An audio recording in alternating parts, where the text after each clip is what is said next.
Hello, I am an old fart, and I have a guilty pleasure. I like knives. I'm not an expert or an official representative of anything or anyone in any way. I just like knives. Today I'm going to show you a tour of this interesting little knife. It's a bit of an unusual piece in my collection. So this is an Ontario Knife Company, Rat number 2. Ontario as the name of the company, not indicating that it is made in Ontario, Canada. First, where did this knife come from? Well, I bought this because I wanted to have a pretty good quality but inexpensive knife in my collection, a so-called value knife, because people often ask me for recommendation for a pocket knife when they hear that I'm a collector. And then they usually run away in fear at the price of some of the things that I think about recommending. So I wanted to have a good value knife that I would be comfortable recommending to people. And really for the same reason, I wanted to have one that I would be comfortable loaning to people. You know, hey, can I borrow your knife? I need to do such or such and such. And I have knives that I wouldn't loan to another person to save my life. But this one, it wouldn't break my heart if I didn't get it back or if it came back a little bit damaged. So I wanted a knife like that. And this one was basically a recommendation from Nick Shabazz through his YouTube channel, which I really love. So I picked one up and gave it a try. And I must say I'm actually rather impressed. So let's do a quick little tour of the basics of this knife. The mechanism, it is a thumb stud opening knife. And it is a liner lock. There's the unlock. Size, it is, the blade length is listed as precisely 3 inches. What does that mean? Well, it's sort of the small, mid-size category knife. Precisely 3 inches is just on that boundary of if you're in an under 3-inch jurisdiction. I don't know if exactly 3 inches is legal or not, but anyway, it's in that category. Just as a comparison, the knife that I toured last week was this, the small Sebenza, and as you can see, it is just very slightly smaller than the small Sebenza. To do a more accurate measurement, it is 0.94 pocket calculators, and if you recall from last month, the Sebenza is 0.95 pocket calculators. So just very slightly smaller than the small Sebenza. Maybe a more interesting or relevant comparison, it's because it's a similar kind of category of knife. This is the Benchmade Mini Griptilian, and as you can see, it is slightly larger than the Mini Griptilian. So it's on the large end of the small knife family. The weight, as we'll get to in a minute, it's heavy for a knife of that size. I mean, not so heavy you can't lift it, but it doesn't use any exotic materials. It's not titanium, it's not carbon fiber, it's steel and plastic. So it's on the heavy end for knives of this size. It's 78 grams as opposed to, some of the more exotic and expensive knives tend to come in at around 70 or less. So a little on the heavy side. The blade, as you can see loudly proclaimed on the side here, is AUS 8 steel, which is a budget steel. We're going to talk more about that in a while. It's not a horrible steel, but it is definitely a budget steel. It was designed to be inexpensive. And recently, there is also a D2 steel version of the same knife available, which I am told is actually the same price. So I think people interested in a better steel might be interested in pursuing the D2. Now, D2 is still not a great steel. It has more hardness and better edge retention than AUS 8, but maybe a little less corrosion resistant. This is the one that was available, and so I bought it. But if I was seriously choosing this as a knife to have and use, I'd probably go for the D2. The body scales are this black material. Still talking the blade, aren't I? So the blade is black on this model. There is a stainless, pure steel colored blade available. But again, this is the one that I was able to get. It's black. I'm not sure what the finish is. It's not anodized. It's not DLC. I think it's just paint, but it has a bit of a texture in it, and I think maybe it's like a baked enamel type paint. It looks like it will scratch with hard use. As I say, there is a satin finished steel colored blade available as well. Now, the thing you can't help but comment on, kind of the elephant in the room when you're looking at the blade, is that logo on the side. You probably can't focus on that, but it explains what RAT stands for. It's what it says there is Randall's Adventure Training. And if you go to the website for Randall's Adventure Training, then you'll discover that that's an organization that teaches, camping and adventure and woodcraft and fire making and all kinds of things like that. They run courses. So I don't know the precise history of this knife. Presumably RAT had it commissioned from Ontario Knives. Do you get one for free when you sign up for their courses, or do you is it just something they offer to sell through their store? That I don't know.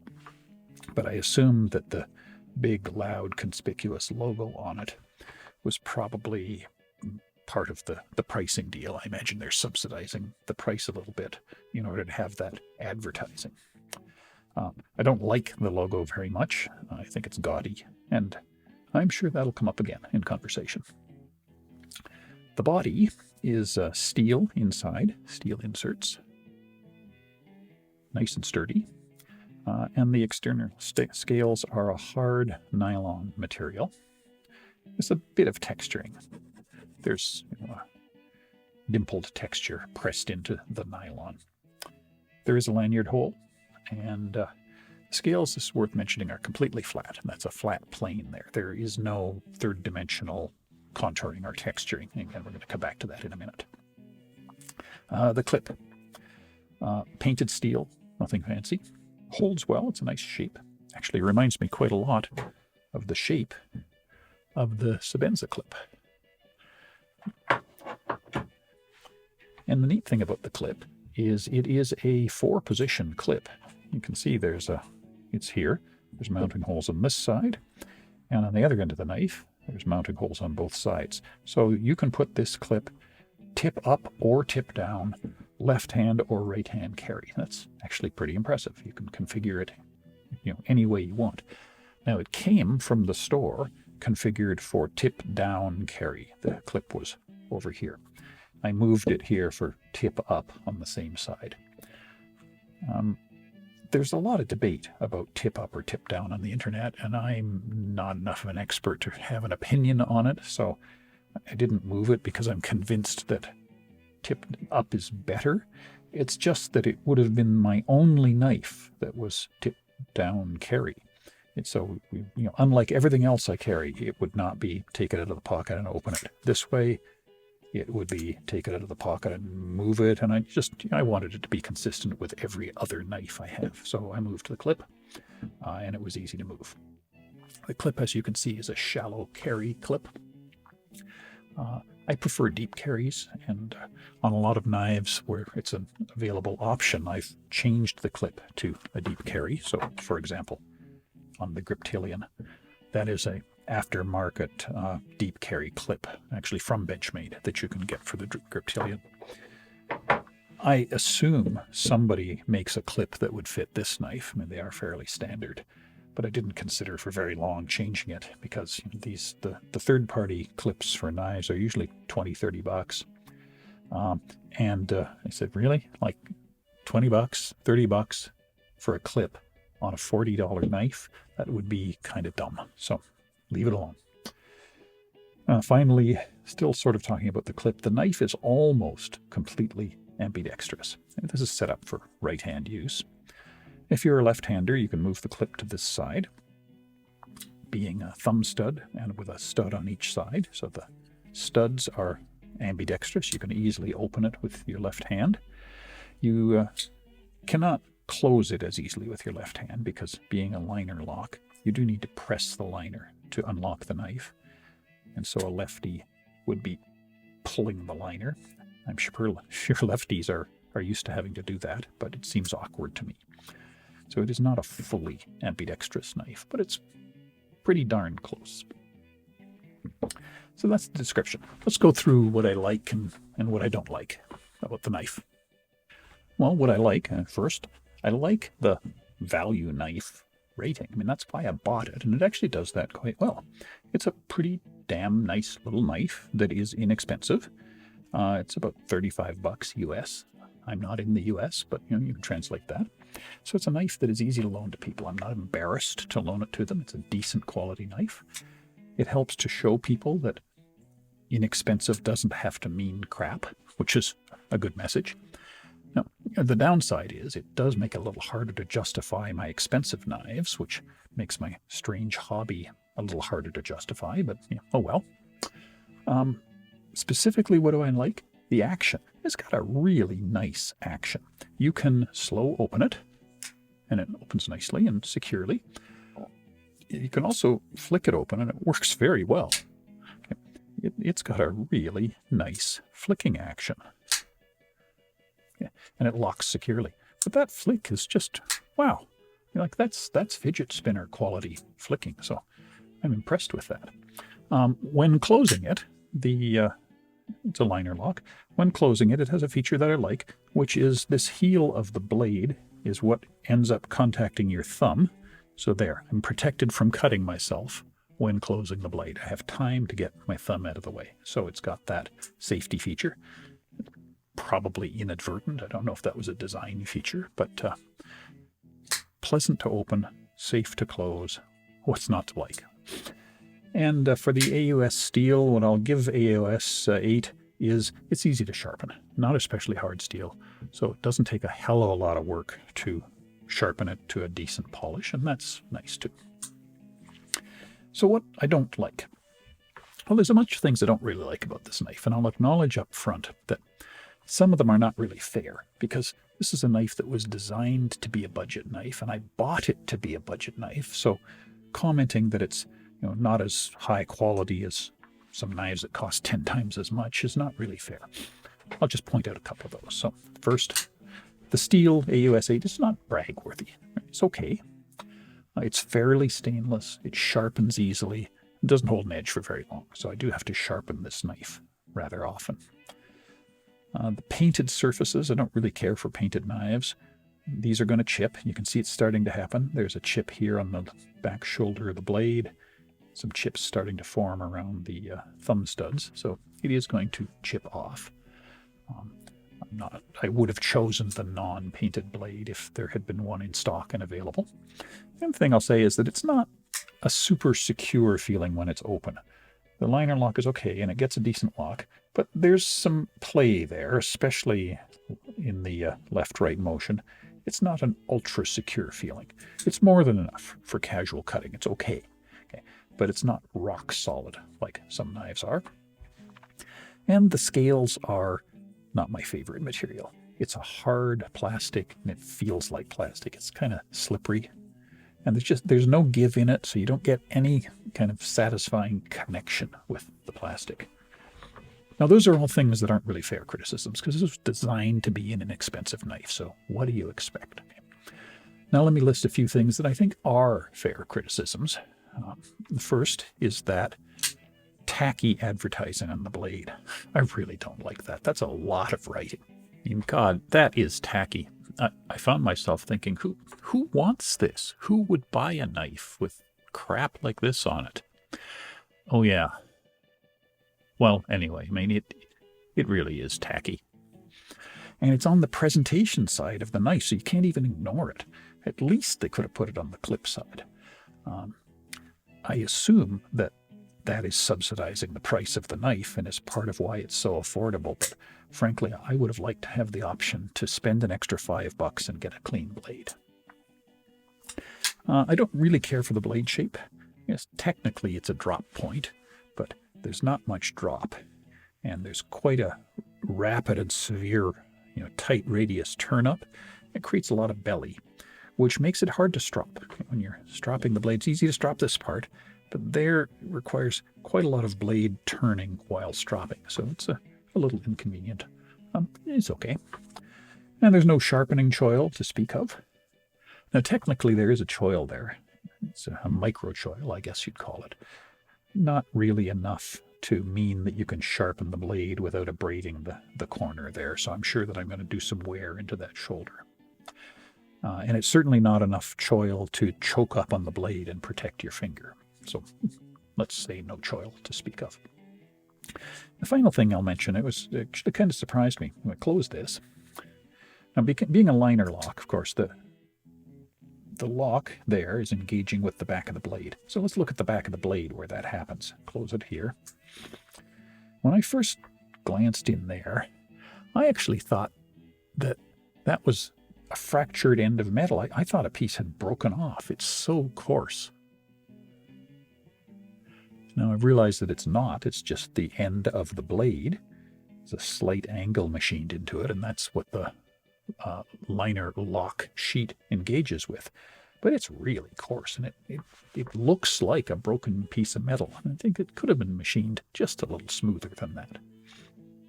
The body is uncontoured, and what I mean is it's flat in this plane.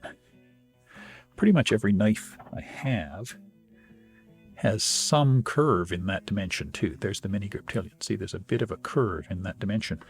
It just makes it a little more feedback, a little more pleasant to hold. So I don't really care for the flat body. And the mechanism, I said, is a really nice mechanism. I really do like playing with it, but it can misfire.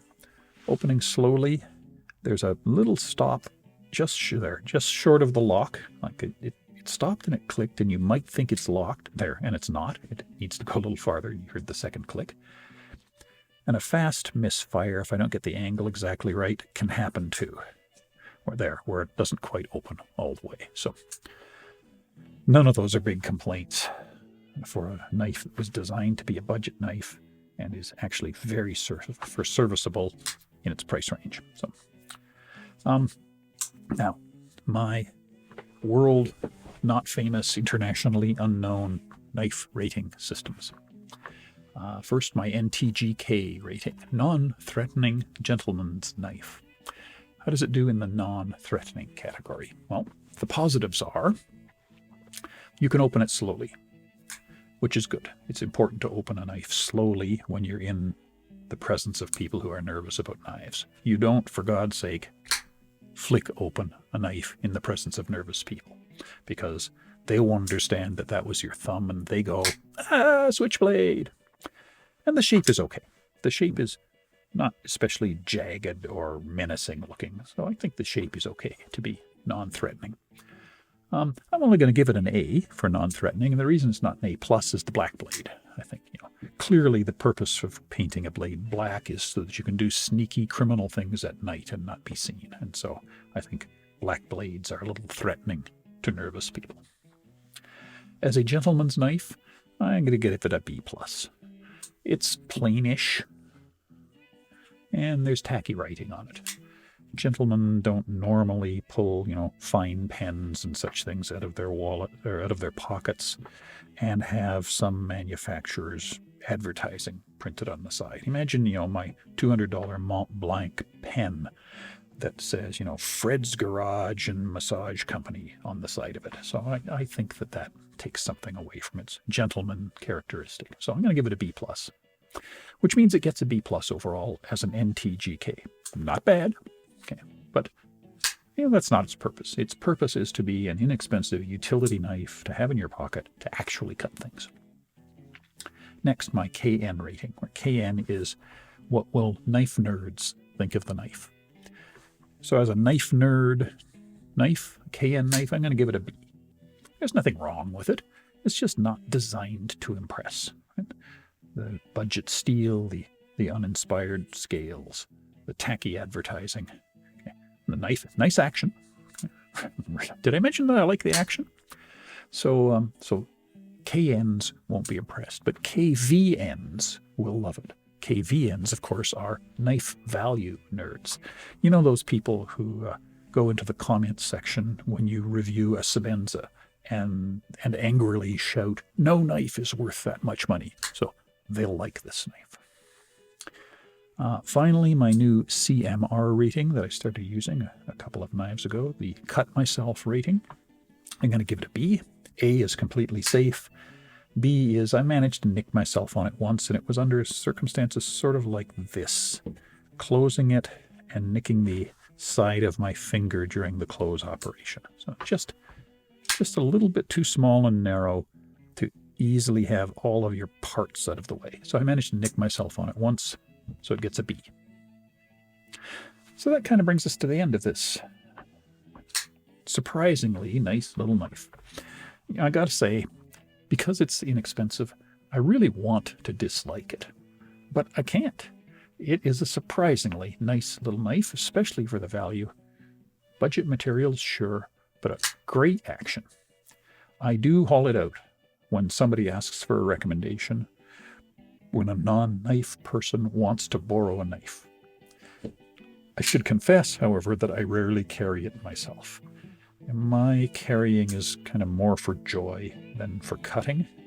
And I guess basically I'm a gear snob, so sue me. That's the tour of this Ontario Rat 2. Thanks for watching. See you again next time. Bye.